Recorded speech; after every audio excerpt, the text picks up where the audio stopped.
Suratul Najmi nama dia Makkiyatun, ai diturunkan di Mekah. Qila illa ayatan wahidah, kecuali satu ayat je, satu ayat. Madaniyatun, ayat 32. Allazina yajtanibuna kaba'iral ismi wal fawahish illa al-lamam, orang-orang yang menjauhkan dosa-dosa besar dan perbuatan yang keji, illa al-lamam, kecuali dosa-dosa kecil, kesalahan kecil yang tak boleh nak elak. Jadi katanya ayat ini madaniyah. Jadi ayat madani duduk di celah-celah surah Makki. Wallahu alam. Tapi ijma' ulama secara keseluruhannya surah Najmi ini Makkiyatun. Itu dia istilah dia, Makkiyatun. Wa naqala al-ijma'a ala zalika ghairu wahidin minal mufassirin. Ramai ulama yang mengatakan ijma' dia ni mufassirin, tapi ada khilaf di ayat 32. Kita mengatakan wallahu alam. Berapakah bilangan ayat dia? Ayat dianya ada 62 ayat. 62 ayat pendek-pendek ni. Ayat dia pendek saja. Kalau kita tengok dalam ayat yang kita baca tadi, satu baris Quran tu ada 3 atau 4 ayat. 3 ayat ada, 3 ayat setengah ada. Mana dia pendek. Surah Mufassal. Al-Mufassal tu maknanya surah yang banyak break, dan surah dia pun pendek ya. Jadi kerana itu kita tengok sekejap-kejap itu kah surah dah. Macam surah At-Tur ada 7 siri ya. Surah An-Najmi ni saya pun tak pasal berapa siri ya kita ada kan? Sebab dia mari ayat pendek, ayat panjang. InsyaAllah kita berjalanlah pelan-pelan. Orang kata jalan koho-koho, dia akan sampailah ke destinasi yang kita nak pergi, iaitulah khatam Quran untuk kali yang pertama bagi program kita ini, insya-Allah. Kalau kata khatam tu bukan khatam habis, mana khatam untuk kali ini. Baik, tasmiyatus surah ataupun asma'us surah, nama kepada surah Najmi ini dinamakan surah An-Najmi. Nama dia surah An-Najmi. Apa An-Najmi? Makna bintang. An-Najmi dengan makna bintang. Kerana pada awal surah ini Allah Subhanahu wa taala bersumpah dengan bintang. Tengok ayat yang kita baca tadi. Wan najmi idza hawa. Bahawa Nabi Muhammad sallallahu alaihi wasallam yang dituduh oleh orang-orang yang kafir dengan berbagai-bagai tuduhan, tidaklah ia menyeleweng dari jalan yang benar, dan tidak pula ia sesat dengan kepercayaan yang salah. Jadi kita ni, ini satu kaedah besar yang kita kena ambil pengajaran. Kalau kita dengar semua tuduhan orang dan kita tidak tapis, tidak tabayun, tidak teliti, bermakna kitalah manusia yang malang, kerana menjadi seperti tong sampah. Apa saja orang campak, dia kena terima, kecuali orang yang mencampuk itu tak betul. Ramai ada orang tak betul sekarang. Maqasidus surah, matlamat objektif surah ini untuk apa? Min ahammi maqasidi hadhihi surah, di antara perkara penting objektif surah ini, yang pertama iqamatul adillah ala wahdaniyatillah, nak menegakkan dalil hujah yang menunjukkan kepada keesaan Allah Azza wa Jalla. Satu. Yang kedua, tahqiq, nak membenarkan, merealisasikan anna Rasul sallallahu alaihi wasallam sadiqun fima yuballighuhu 'anillahi ta'ala.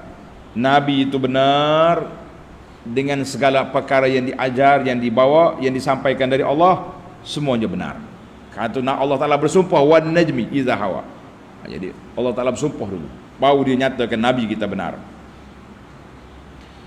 Adapun tajuk, tadi mukaddimah tadi secara umum, ia ni tajuk dia secara bernombor. Ada 8 perkara tajuk utama dalam surah yang pendek ini. Tanda pelajar. Min ahamil mawdu'atil lati ishtamalat 'alaiha surah. Di antara tajuk-tajuk penting yang terkandung dalam surah ini, yang pertama, uftutihatis suratu biqasamillahi ta'ala bin najmi.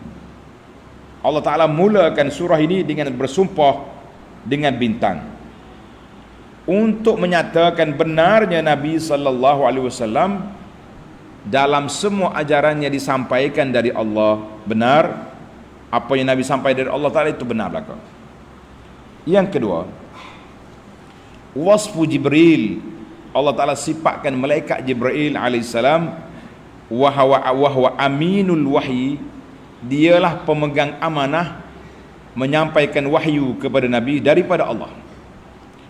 Bisifatin, dengan beberapa sifat yang menunjukkan kuat dan gagahnya malaikat. Malaikat ni Jibril, sayap dia, tanda belajar, ada 600 sayap. Kita naik kapal terbang 2 sayap pun terbang kata pindah. Ini 600 sayap. Subhanallah. Dan menunjukkan bahawa Nabi sallallahu alaihi wasallam telah melihat Jibril dengan bentuk rupa asal dia ketika berada di Sidratul Muntaha. Tengok. Sekali lagi Nabi tengok di mana? Di bumi. Nabi duduk di Mekah, dia tengok Jibril di antara langit dengan bumi. 2 kali je dia tengok. Adapun waktu terima wahyu di Gua Hira, bukan Jibril mari dengan rupa dia. Tak. Dia mari peluk Nabi itu dia dengan rupa manusia dah. Yang ketiga, al-hadithu an alihatil musyrikin al-maz'umah. Allah Ta'ala cerita tentang Tuhan-Tuhan puak kafir yang mereka sangka sebagai Tuhan. Dia bukan Tuhan, dia patung. Dan menyatakan bahawa semata-mata nama yang mereka beri tidak memberi faedah. Itu adalah merupakan auham, satu khayalan yang tidak ada hakikatnya benar, dan ibadat yang betul hanyalah untuk Allah semata-mata. Ibadat yang benar untuk Allah. Yang keempat, taubihul musyrikin, mencela puak-puak kafir kerana mereka menjadikan malaikat itu anak Tuhan, anak perempuan Tuhan. Dia kata, dan mereka menamakan malaikat dengan banatullah. Ta'ala Allahu amma yaqulu zalimuna 'uluwan kabira. Yang kelima, amrun Nabi sallallahu alaihi wasallam bil i'rad. Allah Taala perintahkan Nabi supaya berpaling, tinggalkanlah puak-puak yang tak mau ikut, tak mau mengingati Allah Azza wa Jalla, wa yashghalu nafsahu, dan duk sibuk dengan dunia je puak tu. Allah kata biarkanlah mereka. Mu sampaikan, mereka tak mau ikut, pedulikan. Penat kita. Kadang-kadang kita kecewa juga. Kita ajar orang, didik orang, asuh orang. Macam anak-anak kita ni, wajar. Duduk sini molek dah tak? Baca zikir, hak Nabi buat. Dia balik kapunya perih juga. Dah jumpa minggu apa? Terlupa habis kitab Fathul Mu'in, kata zikir lepas solat ni slow-slow. Jumpa minggu apa, perih. Main untuk kaki 5 juga. Jadi apa nak buat? Kita dah sampaikan, kita dah didik, tak jadi bukan kerja kita. Maka Allah Ta'ala beri kepada Nabi menyampaikan, kemudian a'rid anil jahilin, biarkan orang tak irau, wa tasliyatuhu, dan nak menenangkan hati Nabi kalau kafir menyakitinya.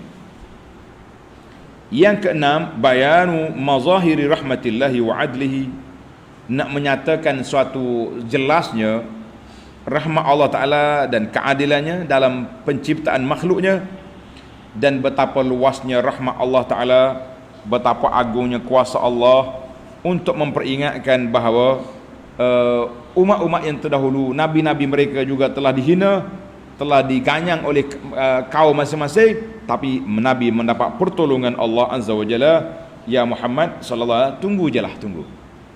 Abu Jahal kena, siapa perang Badar, mendiang Abu Jahal. Sekarang ni kubur dia ada di Badar. Nak kata apa? Yang ketujuh, at-ta'ajjub istihza'il musyrikin bil Quran. Kita akan rasa pelik kenapa orang kafir menghina, memperli Al-Quran ketika mereka dengar. Mereka langsung tak ambil peduli dengan nasihat-nasihat yang ada dalam Quran. Dengar aja perli selalu. Orang Kelantan kata nganyi. Istihza. Kalau dia dengar sungguh boleh faedah. Tapi dia dengar main-main. Yang ke-8, habislah kita. Khutimatis surah bil amri bil khudu'i lillahi wa ibadatihi. Allah Ta'ala tamatkan surah ini dengan perintah supaya merendah diri kepada Allah dan melakukan ibadat kepada Allah dan ikhlaskan amal semata-mata kerana Allah. Dia kita kata kita ni beramal kerana Allah, untuk Allah dan kepada Allah. Bahawa kita betul dari Allah amalan kita tu. Kalau ambil kepada orang lain tak jadi. Baiklah para pelajar sekalian, sebagai poin yang terakhir dalam mukaddimah ini, iaitulah munasabatuha lima qablaha. Munasabah surah An-Najmi dengan surah At-Tur. Ada sedikit kajian kaitan di antara dua surah ini cukup menarik. Ambil perhatian betul-betul. Ini tak ada dalam pimpinan ni. Yang ada dalam kitab lain. Kita ambil dalam kitab Al-Munir. Sebab tu baca tafsir ni kena banyak. Kitab yang anda baca ni Muharrar ni, kalau tengok konota kaki dia, 20 kitab dia rujuk. 10 kitab tu biasa dah. Sekurang-kurangnya kita ambil khulasah. Orang yang dah kaji. Itu menarik. Baik. Munasabah. Tartabitu hadhihi surah bima qablaha biwujuhin arba'ah. Kaitan surah ini An-Najmi dengan surah At-Tur ada 4 kaitan. Tanda dan perhati betul-betul. Yang pertama, surah At-Tur diakhiri dengan apa? Wa idbaran nujum. Coba tengok akhir surah At-Tur, Allah Ta'ala sebut wa idbaran nujum. Ayat 49. Wa minal laili fasabbih wa idbaran nujum. Malam bertasbih, beribadat, dan pada setelah bintang hilang. Mari surah An-Najmi, terus Allah Ta'ala sambung wan najmi idza hawa, demi bintang. Jadi tengok kaitan hujung dengan awal rapat. Subhanallah. Ini yang dikatakan i'jazul Quran. I'jazul Quran.